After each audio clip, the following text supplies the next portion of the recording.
I'm working late. Yes, I'm a podcaster. But you look so cute. I'm working Watching late this podcast. because I'm with Parc'd.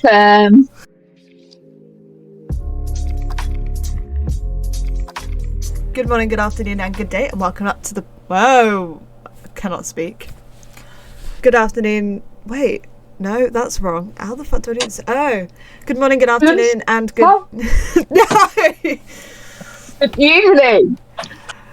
Good morning, good afternoon, and good day, and welcome back to the Parc'd podcast by Parc'd. Today is Woo! episode Mitch Evans. It's episode 9. I don't know which one I was more excited about with that one. Come here. Come join. Come be part of him, doggy. Come here. Oh, shush. Oh, shush. Oh, hi, Luca. Welcome baby to the boy. podcast, Luca. So we have a lot to cover today. We have Formula E, Formula 1, the FIA World Endurance Championship, and then probably a little dabble into the Indianapolis 500 as it is this weekend. A lot has happened in the past 2 weeks since we last filmed a podcast. Katie and I, and Celeste, who is not here, were at Berlin for the Berlin E3, which we are covering today. So that'll be fun and interesting. I don't know where we want to start. Do we want to start with Formula E? Do we want to start with WEC? Because WEC technically happened first. You might as well, considering you guys were there. Yeah? Yeah. Sounds slay. So Berlin was really, really good. If you haven't watched the vlogs, I recommend going and watching the vlogs. Because we vlogged the whole thing. It was great fun. Really, really enjoyed it. We had a very, very busy schedule while we were there. On the Friday we were with Jaguar because we had a little interview thing with one of the team personnel there, which will be coming soon. And that was really good fun. On the Saturday we were with ABB and Porsche for the day, doing a garage tour of the Porsche garage. And then Sunday in the morning we were with Nissan and we watched FP3 with them. So I don't know how the racing looked on like TV, but in person it was pretty good. Very chaotic. Very, very Scary. chaotic. Yeah. Race 1 was won by Nick Cassidy. I will never get over singing Love Story at a podium celebration. Oh, yeah. 100%. One thing, if you've never been to a Formula E race, like one thing you might not know is every driver has a song.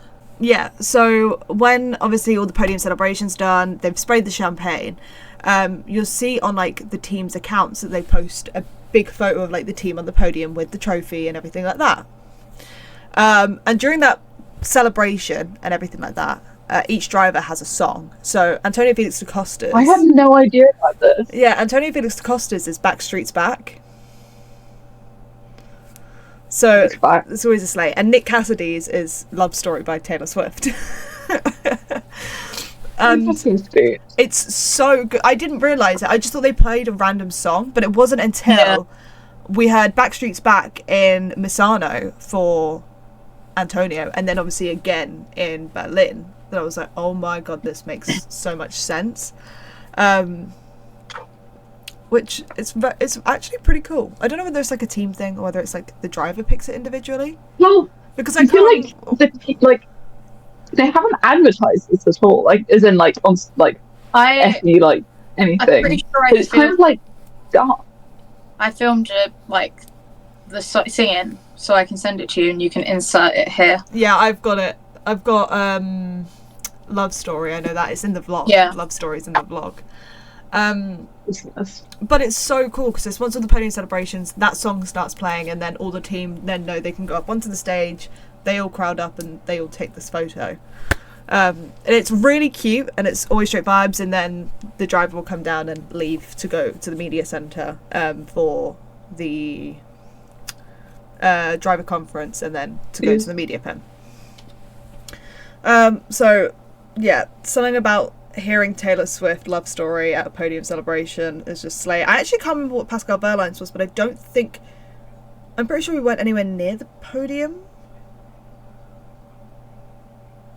I can't remember now. Where did we? No, we were up on the hill. I don't think we went to the podium celebration. Maybe that's why I don't know what Pascal's what Pascal's song is. But yeah, so if you ever go to a Formula E race, make sure you head to the podium, or like, so in Misano and Berlin, the podium was open, like you could go up and watch. But I know in London it's closed, and you need a podium wristband to enter it. But you can watch the podium celebration from the grandstands across from it, because London's podium is in the pit garage area. But it's up and above the, like, so you got the track and then the pit garage is there and it's above the pit garage area. So you can see it from the grandstands. And by that point you can just go, like, once the racing's done, you can go into the grandstands and watch it from there. So you'll be able to witness all of that. But it's really cool. It's a really nice touch, and it's definitely something I recommend people going to. It's pretty cool. But yeah, so Nick Cassidy had Love Story after his win in Berlin. That race was something. Yeah. Just yeah. Yeah. Yeah. We had Jake Dennis, Max Gunther, Joel Eriksson and Lucas Di Grassi all retired from the race. The Andrettis were really off the pace for race 1. But like race 2, both of them made it through to the semi-finals of the duels. And the only reason they both didn't make it through to the finals was because they were against each other in the semi-finals. You had, what was it? It was the 2 Jaguars head-to-head and the 2 Andretti's head-to-head in the semi-finals. The first time in Formula E history that the 2 semi-finals have been the same teams against each other.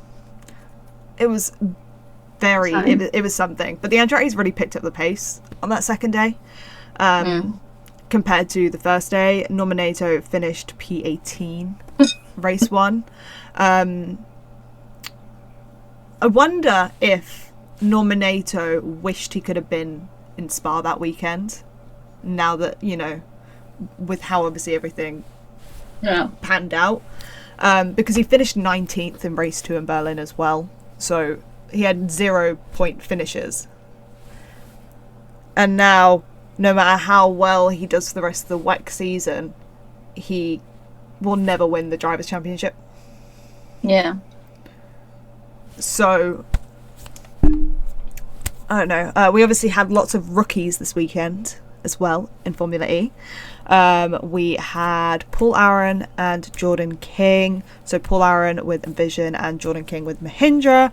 Envision also had Joel... Huh? Was Jordan King a rookie? Yeah, well... Has he not raced in Formula E before?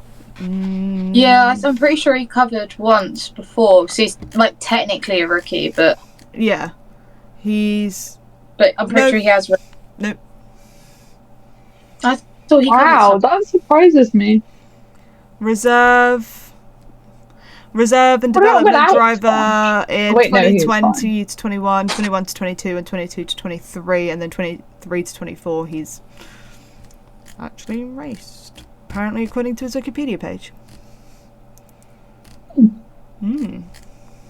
I had no idea. I thought he'd already raced. Oh, no, that makes sense, because he competes in the rookie tests. He can't compete in the rookie tests if he's raced in a race before.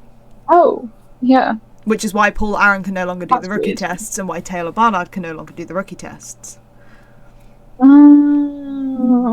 Yeah, so, yeah, Joel Eriksson joined Paul Aaron in the Envision, as both the Envision drivers were out at WEC. Joel Eriksson actually got points in race 2. He finished P9. Taylor Barnard returned again to Berlin. He made his debut in Monaco. He took 2-point finishes, P10 in race 1 and P8 in race 2. Obviously he won't be there in China. Even if Sam Bird wasn't better, he was never going to be in China, because obviously he's competing in Monaco this weekend in Formula 2. But he's absolutely smashed it in Formula E so far for his first 3 races. He's done a great job. And obviously I'm so happy that Sam Bird is better. Like, so glad he's able to race now. Wow. That's all of the newbies from the race weekend. Obviously Nick de Vries was in WEC along with Nico Muller, Sebastian Buemi, Robin Freins, and that was it. Yeah, they're the only ones. Nice. Pretty much all the drivers came back on the Sunday.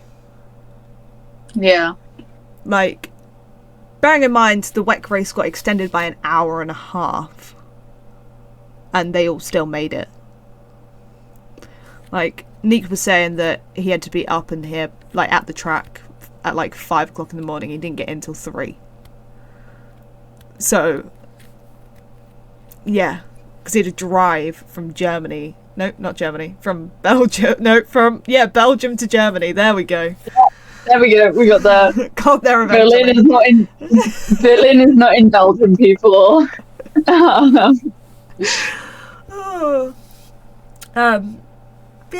I love the fact that all the Formula E drivers came back to support the rookies in their seats and support the team. I think it's great. It's a great showing of just true sportsmanship, really. I think when we interviewed some of them as well, like Taylor obviously said like the support that he was getting from like Sam Bird especially and like the team, like it was really good. But I know that Paul Aaron kept on repeating it, and he was like, the support that I've got from the team is incredible. The support that I've got from the team support me. I'm pretty sure he said at one point, and he was like, they have no expectations for me, so they're not expecting me to do like amazing. They're just supporting him because like it's the first time in the car properly for like a race weekend, so it's like they're not expecting him to do amazing things. But that was just one of the things that just when we interviewed him, it was just one of the things that stood out, was that he was so praising of like the Envision team and everything. It'll be, I think, very interesting to see if any of these drivers get a full-time gig next year. I hope so. Because obviously you have the likes of, and I'm so sorry to say this, Katie, Jean-Eric Vergne saying that he potentially might not return next season to Formula E. If things, if things keep going the way they are, with obviously the energy saving, because like they'll energy save for like the first portion of the race, and then the last portion of the race, everyone is like going ham, and it's just too chaotic, too calm, and then too chaotic, and nothing evenly spread, and he doesn't like it. Yeah. It says a lot for Jeff to be saying that as well. Like someone who, like Formula E, almost gave Jeff his career back, and I think a lot of people forget that, especially after he was in Formula One, and that Formula E was his saving grace. He was loved in Formula E by the paddock. He was supported by his team, and he had that success. So the fact he's saying is quite big. I would be really sad to see Jean-Eric Vergne go. It's not as if he's had a bad season either. Like, he's only had one of his races has been, like, he's only had one race outside of the points. And that was Tokyo. All the rest is he's had points finishes. He's got 2 second places, 4th, 6th, 7th, 8th, 10th. Like, it's not as if he's doing so badly, like, he's not getting any points, because he is. He's P6 currently on 84 points. Yeah. For some reason, the Formula E website has put me on 2022, 2023. Oh. So he was P. Yeah, no, sorry. I was gonna say, I was like, yeah. I'm looking at the points table right now. For some reason, the Formula E website automatically put me on 2022, 2023. So I was like, no, it's 5th. No, he's 6th. Mitch Evans is currently 5th. Which, talking about Mitch Evans, Jaguar have been on another level this year. Nick Cassidy. Nick Cassidy is currently leading the championship on 140 points. He finished P1 in race 1 at Berlin and P2 in the second race at Berlin. So 2 podium finishes, including a win, is great.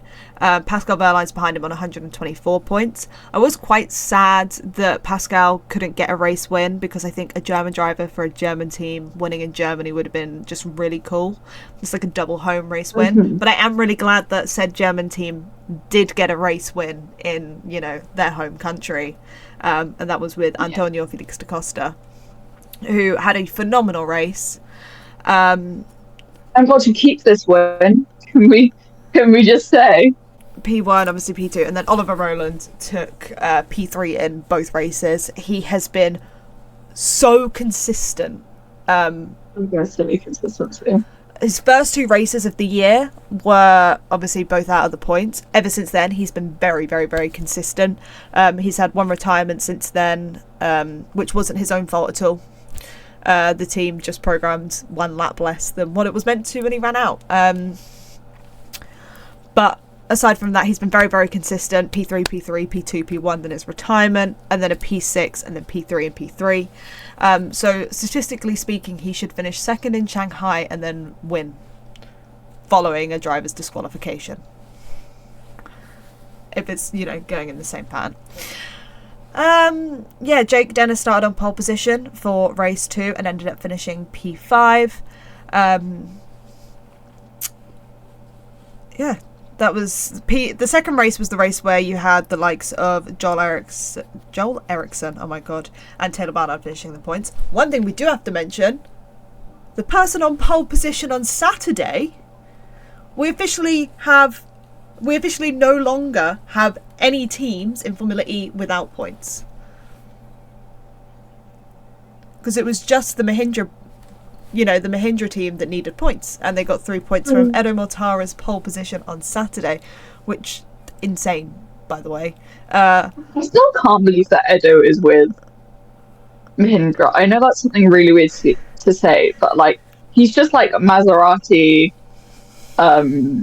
Venturi to me. Like it's just the fact that like he's with someone completely different, and I just cannot wrap my head around it. I can't. You're gonna, what's it called? You're gonna see him in London and be like, why are you wearing that? You should be a Maserati. And he'd be like, no, I've been in Mahindra. Red. When I asked him to sign the hat, so we did a giveaway over on our TikTok for a signed Formula E hat. It had like 19 out of 25 drivers or something like that on it. If not maybe 19 out of more, I can't remember. No, it must have been out of like 28 drivers or something like that. We got 19 of them. It was very, very busy in that Berlin pit lane. And when we were getting the signatures, I went up to the Mahindra table. Because at this point, I'd been summoned over twice. The first time, we were trying to get Nick de Vries's attention to give him a bracelet. And there was like a long queue, but we just wanted to at least wave and say hi to him. And I had the bracelet in my hand, and he's like, come here, come here, come here. So I gave him his bracelet, and then we were talking to him. And I felt bad that we'd cut the queue. So then I was like looking round, and I was like, I'm just going to grab Edo while he sat at the end. Because the queue was going that way across, and there was Edo, Jordan, and Nick.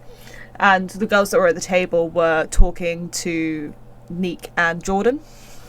So I was like, I'll grab Edo while I'm here, and then Jordan sorted out the hat for the rest, for the other 2. And when I said to Edo, I was like, what colour pen would you like? He was like, And there's a little communication panel, which was like, go red. And he was like, yeah, sure, I'll go red. And all I'm thinking about is the fact that if Naomi was there, she would have just handed him the blue pen. You're blue. You're a blue, really. You're a blue deep down. Take the blue pen. It's just like, I don't know. It's something that, like, if I think Edo Mortara, I think the blue, I think the white and black, like... Yeah. That was just so Edo to me, especially with his eyes, like the bright blue eyes, and then the outfit that went with it, you know? Yeah. I get you. Yeah, Edo Mortara actually still finished in the points as well, after his pole position, finished P8. Mahindra haven't really had all that much pace this season, but it is good to see that they are finally getting somewhere. Obviously, a pole position and finishing in the points is a great upgrade from where they were at beforehand. Because Edo Mortara before that had 2 retirements, a disqualification, and lots of non-point finishes. So, we're on the rise. Before we move on to most likely WEC, that is the retirement of Sasha Fenestras in Berlin Race 2. Now, you said you haven't seen Formula E this weekend, that weekend, did you, Naomi? You didn't see any of the Berlin races, did you? So, you know how Norman and Sasha were like an incredible driver duo, got on well on track and off track. Yeah. Oh no. So funny. So Norman and Sasha were fighting, Boy wars. right? Going backwards and forwards, fighting against each other. And then Sasha, he didn't do a dirty move, but it wasn't He went down the inside and cleanest. didn't. Yeah, he went down the inside and sort of kind of went into the side of NATO, but they were fine. It was just a little love tap, and neither of them, you know, got taken out. And then a couple turns later, Sasha is driving, right, got on ahead, and Norman just goes straight into the side of him and puts him into the wall. It was so sort of like, oh, okay, you're gonna tap me. Yeah. That's your race. Yeah, took him out, put him into the wall. And Sasha literally takes his hand off of the steering wheel and just goes... Oh no, I didn't see that clip. I saw that clip of him clapping. I was like, he sat there. Norman Yeah. later went over the radio and he was like, oh, he didn't leave me space. And it's just the commentators going, I really don't think you were in a position for him to leave you space. You were literally half a car length behind, going into the corner. There was no way in any scenario you were alongside. No. oh, The fact that he T-boned the man. Yeah, just into the wall. He wasn't alongside. oh Norman. But it was... The reaction from Sasha was pure comedy gold, because other drivers at that point would just climb out of the car and smack the other driver in the head. That's just so like Sasha, if you know what I mean. Like he's just that's just him. It was the very sarcastic clap, and it was like the well done. Formally. And yeah, Sasha retired obviously for the race. Norman Nato managed to get his car out of the side of Sasha's and keep driving. Yeah, I think all he did was, funny enough, fuck up his front wing, which doesn't happen if you're alongside a car. But yeah, that was the wonderful world of the Berlin E-Prix. I definitely recommend going if you've never been to the Berlin E-Prix. It was mine and Katie's first experience there, and it was fantastic. It's actually really easy to get to as well. Like if you're even if you're not sort of staying in the Tempelhof area, if you're staying more central, it's so okay, you learn the tube system, but once you've got the hang of it, it's actually so easy to get to. Yeah. I think the only complaint we had was when we were media pass this weekend, and one of the first things you find out while you're there is when you are allowed in and out of the pit lane, because you're allowed in and out of the pit lane, permitting the pit lane is not live, and the pit lane isn't live for about 15 to 30 minutes before a driver signing session and an hour after, give or take. So realistically, we are allowed to stay in the pit lane after the signing if we need to. And we were in the process of coming out of the pit lane, and the security were clearly unimpressed that the crowd weren't moving as quick as they wanted, and proceeded to punch people in the back to remove them from the premises. One of which being Kelsey, who was minding her business and actually just walking out. But you can't get anywhere when there's a swarm of people in front of you. But and also, the worst bit about that is Kelsey was media. She was allowed in the live pit lane.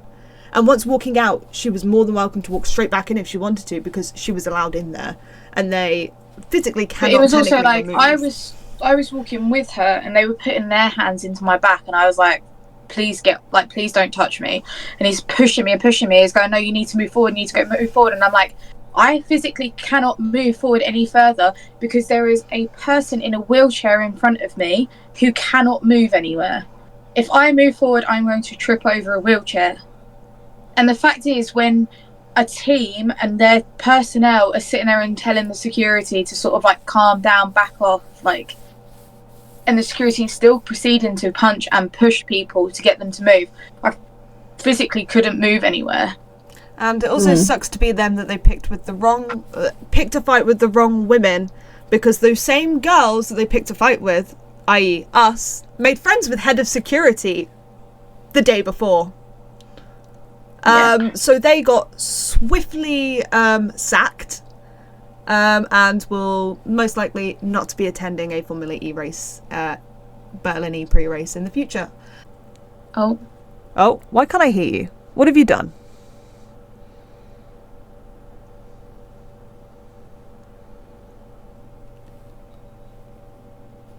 Watching her struggle in silence is actually quite sorry. Did you like... Did you just like... I just don't know what you did. I don't know Like, either. what changed? I'm going to carry on with my car 4 Okay, shopping. you can't shop. Honestly, Have you tried they've got leaving bucket the hats, call they and have joining? bucket hats. Leave the call and join again. Naomi doesn't know what's going on. She doesn't know what she's done. So what did you like take your headphones out?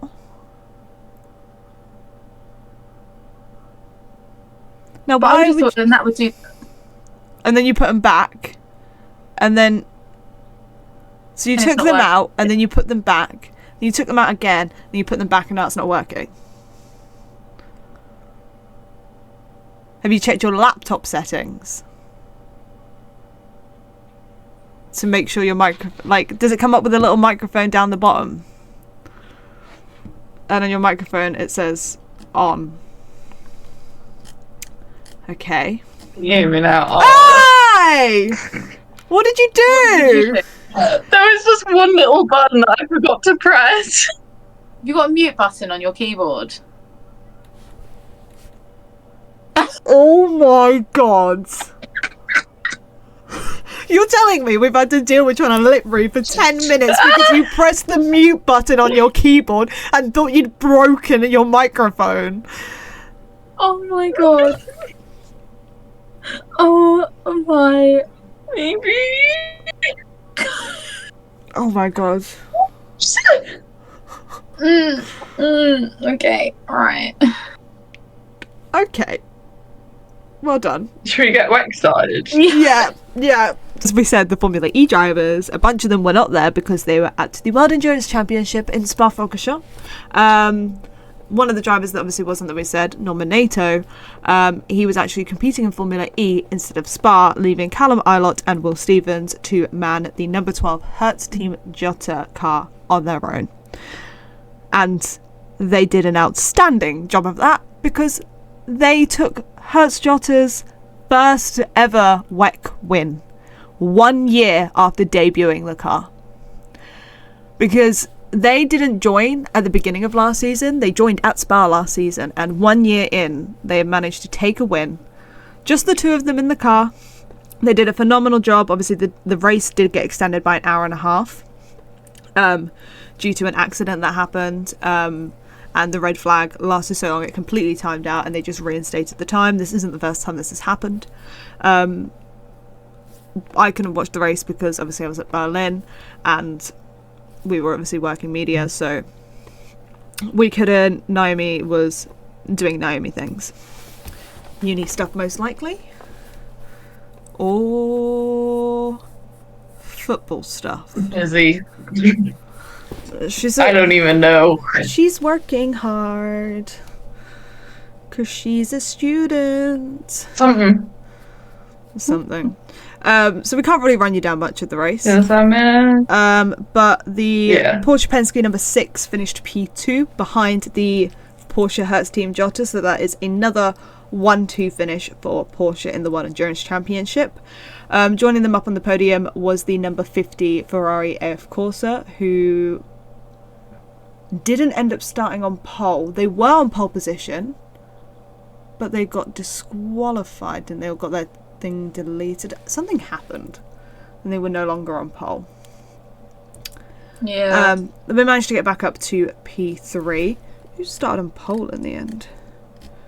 Doesn't actually tell me who started on pole. That's brilliant. Oh, wasn't it like weight or something? It was like. Oh, it was the Porsche Penske. It was like number underweight 5. or something. Yeah, the Porsche Penske number 5 got pole in the end because of the disqualification.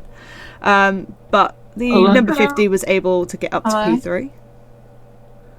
Hello? Hello? Are you okay? I was speaking and nothing was like. Oh no, we could hear you. You're fine. It would not be a parked up podcast if someone didn't have a technical difficulty.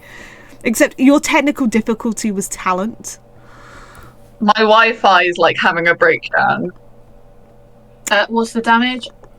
Talent. Oh god. Literally. Yeah, I can't really base much off of work. I wasn't able to watch any of it bar the past 30 minutes, and the last 3 minutes of that 30 minutes I watched, I didn't actually watch it because I was sat on top of my bunk bed crying in hysterics. Yeah. Tears streaming down my face. But a lot of people said that it was an insane race, and I was meaning to watch it back, or at least watch the highlights, which I will get to. So very sorry I didn't do that before. But I've been getting the Berlin vlogs out for you guys, so that's what it is. Yeah. I think that's everything for WEC. There wasn't much with WEC. The next the next race for WEC is the 24 Hours of Le Mans. So very excited for that. And then that is the last of the European stint in WEC. Everyone's saying goodbye to their European stints at the moment, just as F1 is starting theirs. Yeah. Because obviously Formula E said goodbye in Berlin to their European stint. Obviously they'll return to London for the season finale. WEC are saying goodbye to theirs in June, and Formula 1 are now starting theirs. But before Formula 1 started their stint in WEC, no, they did start. Let me rephrase that. Jesus. Formula 1 did in fact start their European stint the same weekend? Last weekend Formula 1 started their... I'm like messed up on my days. They started their European stint in Italy for the Emilia-Romagna Grand Prix. I say stint, it's not, because we do have Canada in between. We're in Monaco this weekend as you are watching this and as we are filming this. And obviously Emilia-Romagna last weekend, and then we do go to Canada before then doing the Spanish Grand Prix, the Austrian Grand Prix, the British Grand Prix, the Hungarian Grand Prix, the Belgian Grand Prix, the Dutch Grand Prix, and the Italian Grand Prix. So we are now starting out in Europe. Once again, like I said last podcast, Max Verstappen won. Knew that was coming. He will win in Monaco and then not win in Canada. Okay, just remember this, guys. However, that little orange car with that little British driver in it, what did they do to that? Why are we now at a position where in the last is no longer orange. 8 laps of the... Yeah. It's green and yellow now. Green and yellow this weekend. I have words about that. Because when they said special livery for Monaco, Senna style, I was thinking red and white Marlboro livery return. But I do like the yellow and green. I'm not against the yellow and green. I think it's a gorgeous livery, and I love the trim. Yeah, but they can't advertise cigarettes anymore. They advertise vapes. They just can't. They advertise vapes. But the thing is that they can still do a white and that orangey red. It's still different. Without having. They both destroy the lungs. I agree, but that's probably why. But still, they could have hit us with the red and white. But the green and yellow is gorgeous. The lids, gorgeous. The race suits, But the car and the lids are beautiful. Oh my god, go and have a look at them. Look at the race suits. Go. No, I did see a thing earlier. That Yeah, you're fine. You're speaking. You saw a thing earlier. Did you hit the mute button again? I swear to God. No, because my Wi-Fi is just failing right now. You're speaking fine. No, just my Wi-Fi is failing. Okay. I saw a thing earlier that compared it to this race suits to Sprite, and I just can't get that out of my head. I saw one which was McDonald's employees versus Subway employees, and it was the Ferrari McDonald's race suits versus the McLaren. I mean, Oscar looks very Australian. I know it's obviously like Brazil. No. I know it's obviously Brazil. Yeah. No, but you know what I mean, like the colours. Yeah, because that's their like sporting colours, isn't it? Like the Dutch have orange, Australia, yellow completely. and green. Green and yellow is the Australian like sporting colours. So it's like he just looks very Australian, and Lando just looks like the one that's been adopted, which I'm a bit surprised. Adoption is an adopted Monegasque now. So like the fourth home race of the season we're on now? I think so. No, I mean, please tell me you've seen this. Have you not seen the interaction? Yeah.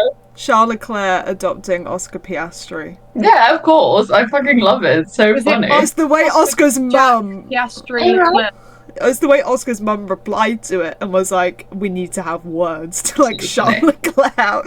She is an icon. I love her. She's a queen. She's a queen. But yeah, no, Lando's lid.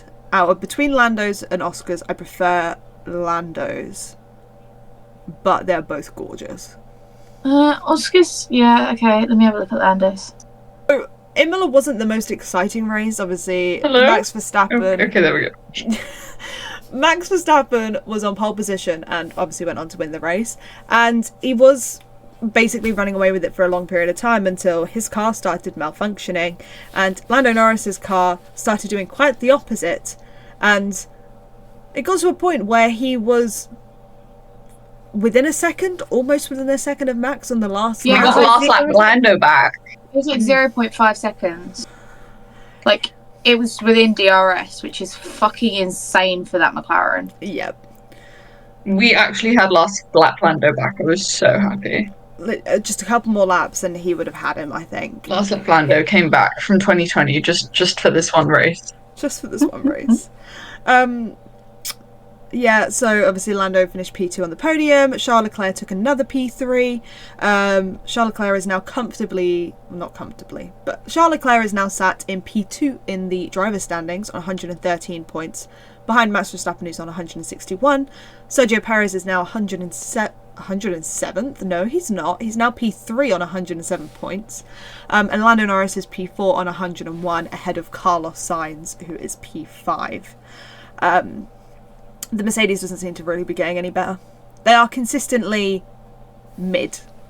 In the points, but in the mid of the points. So hopefully some more upgrades will help that. Fernando Alonso got his first pointless finish of the year. He's been consistently in the points just throughout the season, and following a very disastrous race for him, he managed to finish classified as P19, but I think another driver who had a very horrible race was Alex Albon. I don't really know what was going on there. He was down a lap for a long period of time. They put the wrong tyres on. Well, he slowed down for ages, like on track, and then like everyone had to move past him. He then came in, but by that time he was just like, yeah. Alex Albon's tyre malfunction really caused me some stress after the morning's incidents. Now, yes, if you don't watch F2, you should.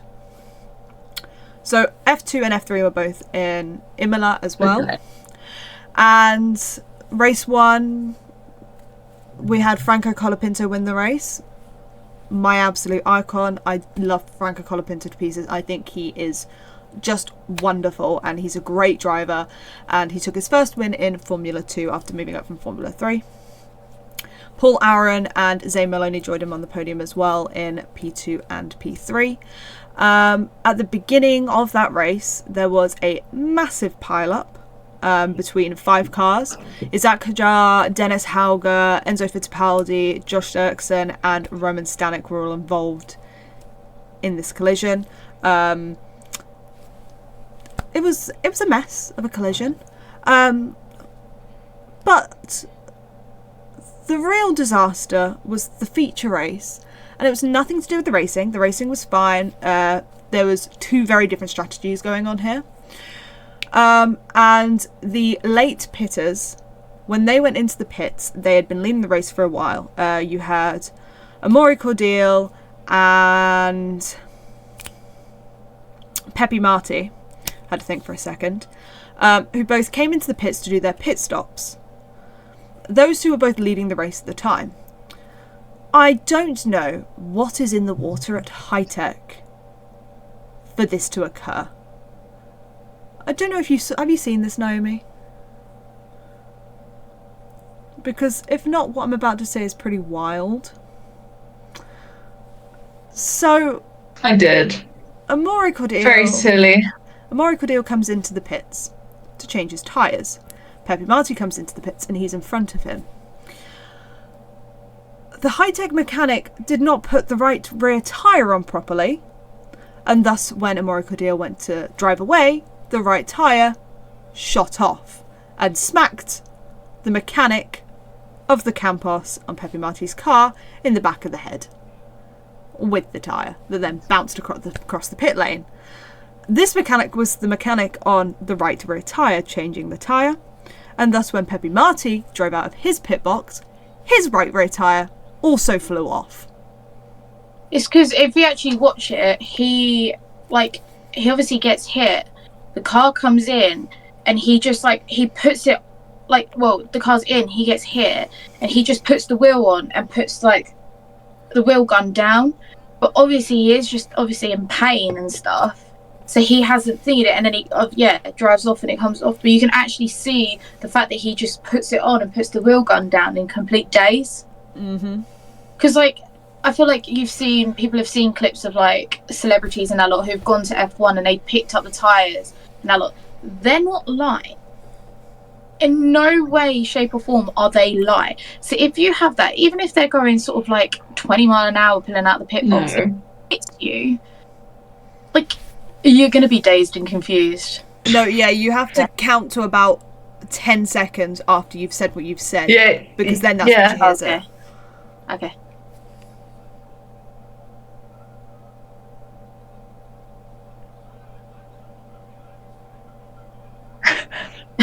Really?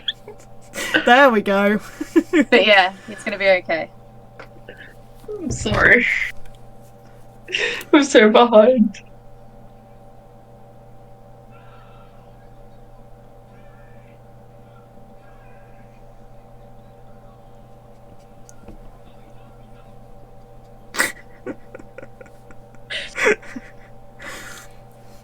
Hang on. It's we're both waiting for each other. So, Sorry. So the feature race ended with Zach Hajar winning. Gabriel Bortoleto finished P2, just behind. He was chasing him down right to the end. And Josh Dirksen, who I feel like people really, really overlook because everyone thinks it's mental that obviously Andrea Antonelli moved up from FRECA and jumped F3 straight to F2, and they don't realise that Joshua Dirksen also moved from FRECA straight to F2 and jumped to Formula 3. So for him to actually finish on the podium before Andrea Antonelli is, first of all, insane, because Josh Dirksen's record so far has been a 15th, 11th, 9th, 12th, 17th and 2 retirements. He was pointless until this P3 finish. And it's just insane. He drove a fantastic race and he deserved that podium spot in the end. But for F2, it was... I love how he, close. On his Twitter, he, posted the photo where it's P3's celebrating more than the race winner. That's just my favorite thing ever. It's such a funny meme. It actually makes me cackle. It's just the way he tweeted it as well. It wasn't a meme page tweeted it. He tweeted it. Yeah. Keeping on the topic of newbies to the podium, if we head into Formula 3, because they were also at the Emilia-Romagna Grand Prix. The winner of the sprint race was none other than Oliver Goethe. Pretty sure that's how you pronounce his name. That could be wrong. He went on to win the race. It was his first win of the season. Joining him up on the podium is Tim Chambliss. I thought it was Goethe. It might be Goethe. Could be Goethe. That sounds more correct than what I said. Maybe. But Tim Chambliss joined him up on the podium in P2, and Noel Leon, my beloved Noel Leon, finished P3 as well. He is another driver who has had just like pointless race ends. Palindrome man. The palindrome man. He finished 22nd, 12th, had a retirement, then finished 25th, and then got his P3. So first points of the Formula 3 season after making the step up to Formula 3. Being a podium is insane. And looking into the feature race as well, we also had more newbies step up onto the podium. We had the current championship leader, Leonardo Fornaroli, who finished P3 in the feature race. P2 was held by Oliver Goethe again, so he took 2 podiums in Imola. And the winner was, now this is a name I will butcher, and I'm pretty good with French names, but I don't actually know the true pronunciation of this. Sami Mugatinov? She'll correct me in about 10 seconds when the audio catches up. I have no idea, because I always struggled with it with feeder series. Trying to even remember the spelling is horrifying. Yeah, but he took his first Formula 3 win. It was his 3rd point finish. He finished P10 and P4 in Bahrain. But it was so good to see him on the podium. This is his rookie year in Formula 3, so I love seeing a good rookie step up onto the podium, let alone win a race. It's just chef's kiss, but it's a beautiful weekend of racing in Formula 3. While we're actually on the topic of Formula 3, Matthias Zagazzetta has just had his appendix removed. Emergency appendix removal today. Win! He will not be competing in Monaco, so... Win the next one! James Headley! James Headley is replacing him in the Trident, I believe. If I remember correctly. GB3 boy! He is making the step up. He is one of the nicest kids ever. If I had a nickel for every single time a feeder series driver has had to step up into a car at Monaco for their first race in said car, I'd have in 2024, I'd have 2 nickels, which isn't a lot, but it's weird that it happened twice. Because Taylor Barnard stepped foot into a Formula E car for a race for the first time in Monaco, and now James Headley will be stepping into a Formula 3 car for the first time in Monaco. Something about Monaco. But yes, if Zagazzetta wins in Barcelona, then... I know who I'll be supporting this weekend. Who? Headley. The championship, though, is pretty close at the top for Formula 3. You have Leonardo Fornaroli, who is obviously, as I said, leading the championship on 52 points. Luke Browning's P2 on 49 points. Dino Bogdanovic is P3 on 45 points. Gabriel Mini is just behind in P4, also on 45 points. And Oliver Goethe is in P5 on 41 points. And even then, the rest of it is still very, very close together. It's still anyone's to play for after 6 races in Formula 3. We head into round 4 for Monaco.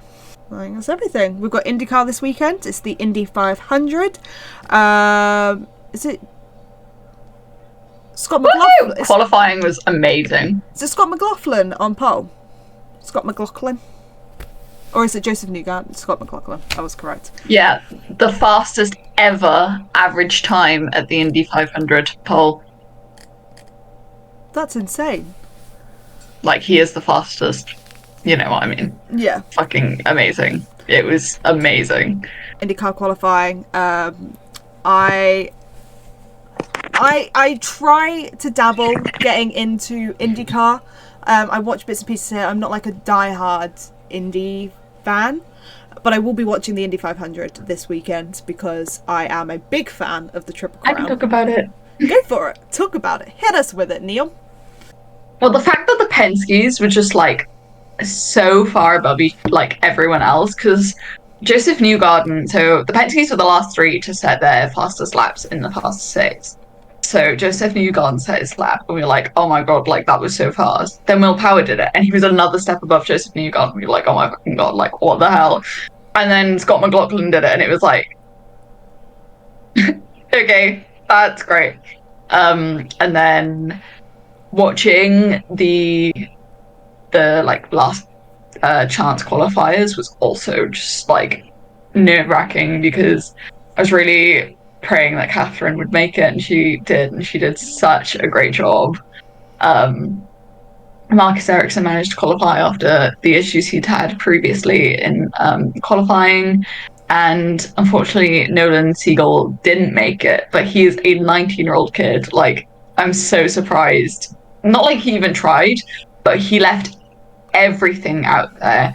He went around he was the last one able to even set his lap. He went around and he crashed, I think, on about his 3rd lap, which is so just unfortunate. But he had one of the biggest crashes of the weekend, where, if you've seen it, he had that like almost half airplane kind of crash, and then tried again. And I know he did crash on his last like chance, but that's kind of what you want to do when you're leaving everything out there. And I think he's definitely got to be proud of everything he's done. But I think it's definitely going to be entertaining. There's a lot of people to watch out for, a lot of European races as well. So especially with our man Callum. You've got Tom Blom there, who's just a god. So yeah, it'll just be great to watch. I didn't realise is this. Sorry, it says on my screen that Marcus Armstrong is a rookie. Did he not do the Indy 500 last year?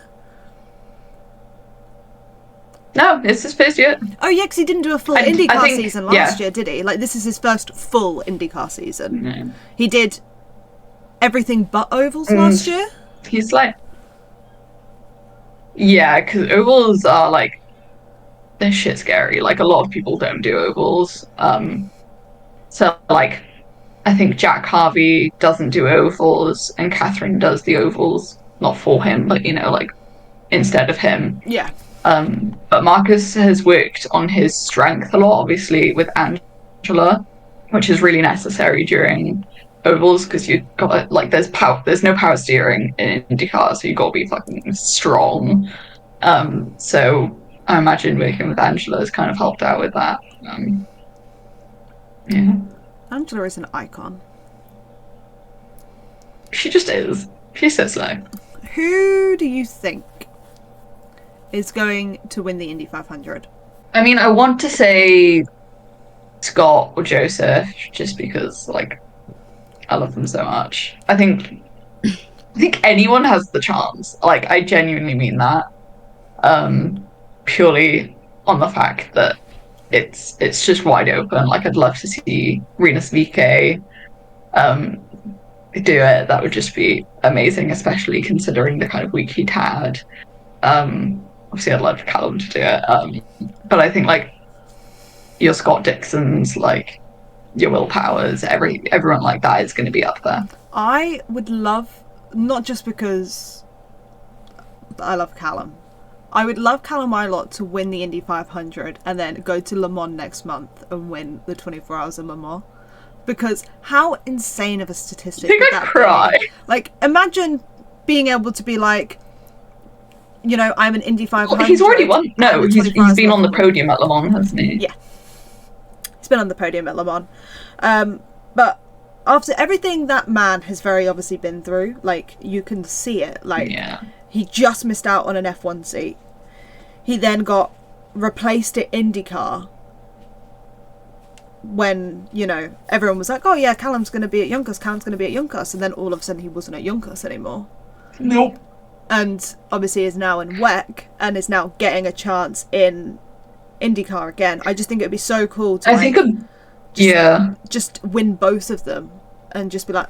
I think a big thing for him at the moment as well is that he's got teams around him that actually care for him and want him to do well, and not like, say, like when he was with Ferrari or in F2 or anything, like they didn't care about him. But I think especially with Hunkos, like if you know, you know, like they just were not it. And I think having those teams that work with him, listen to him what he needs, and just also just want him to do well after all of that, I think it's nice to see. All I gotta say is he is not in a full-time IndyCar seat and is currently starting on the 5th row, while his replacement is starting on the 9th row. I am so glad that man is free. So glad he is free of whatever potential they were holding him back from, because that man is an insane driver, a very talented driver, and he deserves a seat to be able to show that. And I'm so glad that he's with McLaren for the Indy 500. I'm so glad he's with Hertzjotter for WEC. The Porsche power engine this season has been phenomenal, and I don't know what Porsche have done this season. I know a lot of it is down to Bop and the fact that we had a shocker last season and we're doing well this season. But by this point, you'd think we would have died down a bit because we had a 1-2-3 in Qatar. And the fact that we haven't and we're still powering through, I have a lot of faith in that Porsche powertrain for the rest of the season. We'll see how I feel about that after Le Mans.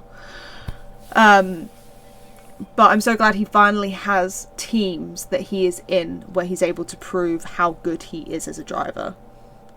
Indy 500 and 24-hour Le Mans win incoming, because I think that would be the sickest achievement ever. Did you know there's only one driver who has won all three? Jim Clark? Nope.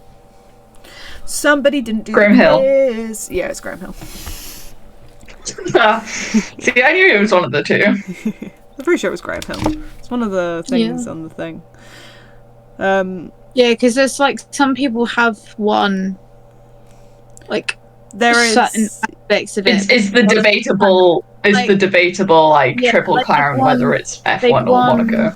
Yeah, they've won Monaco and they won IndyCar, but then when it comes to the 24 Hours of Le Mans, they haven't won the overall. They've won like a class division of it.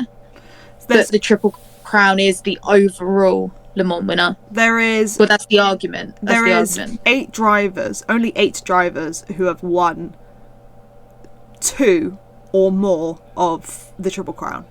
So the Triple Crown, for anyone that's watching this that doesn't know, the real Triple Crown, not this makeshift bullshit that's coming out, the real Triple Crown is the Indy 500, the 24 Hours of Le Mans, and the Monaco Grand Prix.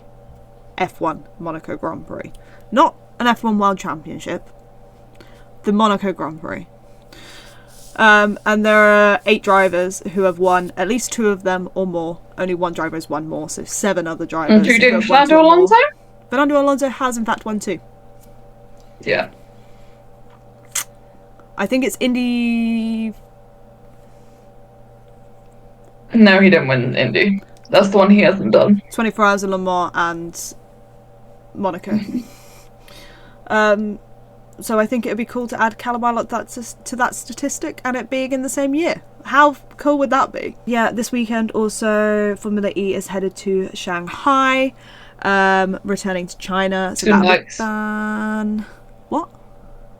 Zoom bikes. Yes, the MotoGP is back again in Barcelona. Remember the 2 wheels. The 2 wheels are back. Just for the 2 wheels. I'm trying to convince Katie that on the Sunday before we go to Le Mans, we should go to a British Touring Cars Championship race. But she keeps saying no because there's a 2.5 hour drive there. Where is it?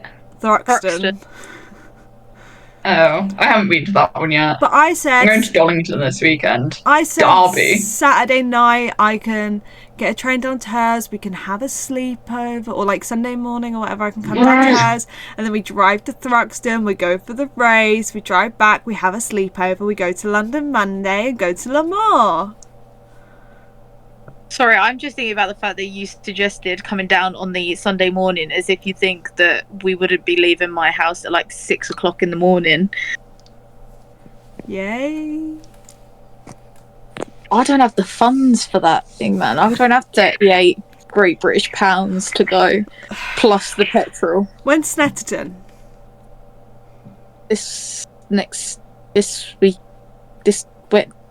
Maybe next weekend. So what ones are we going to go to? Because you won't let us go to Thruxton because I don't want to drive them. It's so close to Le Mans. We've got Alton Park. No, that's too far. Croft, No, way that's too so far. far. Five, way too far. Knock Hill. Do not suggest Knock Hill. No. We can get a flight to Scotland. Okay, getting the flight to Scotland's okay. How are we going to get to the track? I have a boyfriend that lives in Scotland with a car. I don't know. I can't be getting another flight. Why? Catch flights, not feelings. If they don't stamp the passport, it doesn't count. Oh my god, could I fly with just my driving license? Yeah, because they never ask for ID. That's really bad. I don't know why they never ask for ID. Yeah, you don't need a passport to go to Scotland. Anyway, you guys should just come to Snetterton for GB3. When's that? Oh, well, GB4. And then also come to Silverstone. Well, GB4 at Snetterton's the 13th of July. Are you... Well, we got... Brands Hatch is in... It's the first weekend of October. It is. Is touring cars. I'll be there for that. You know I'll be there for that. Oh my god! Girls trip! Yeah, but I love Vibes. Tom Ingram.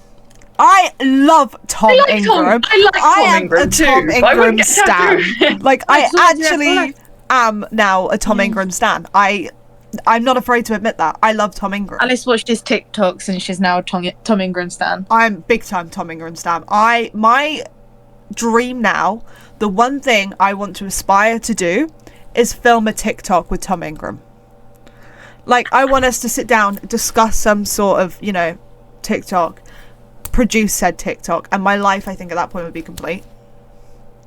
Tom Ingram, let's make it happen. Tom Ingram, I can be at Brands Hatch at the end of the season, but if you tell me to come to another race for us to film a TikTok, I'll make Katie drive us there.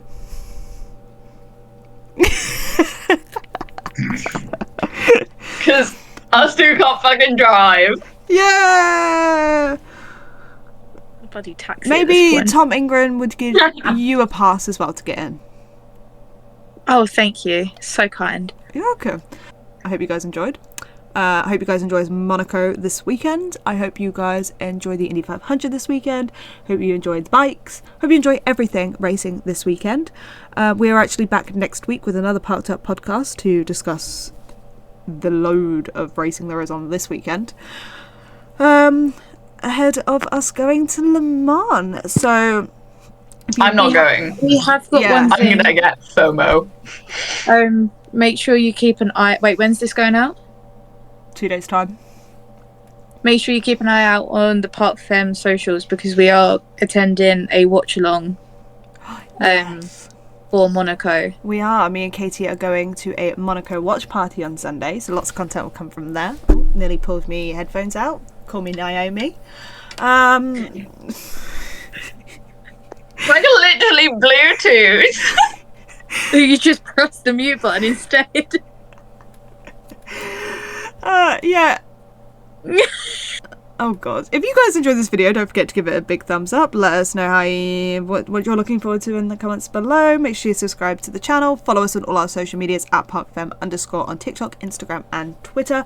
Make sure you check out the website for all of our articles, mainly produced by the wonderful Katie Foreman. That is parkfem.co.uk. And we can't wait to see you guys again soon. Ciao Bella. Enjoy the Triple Crown. Enjoy the Ciao Triple Crown. Bella. Ciao, Bella. Bye.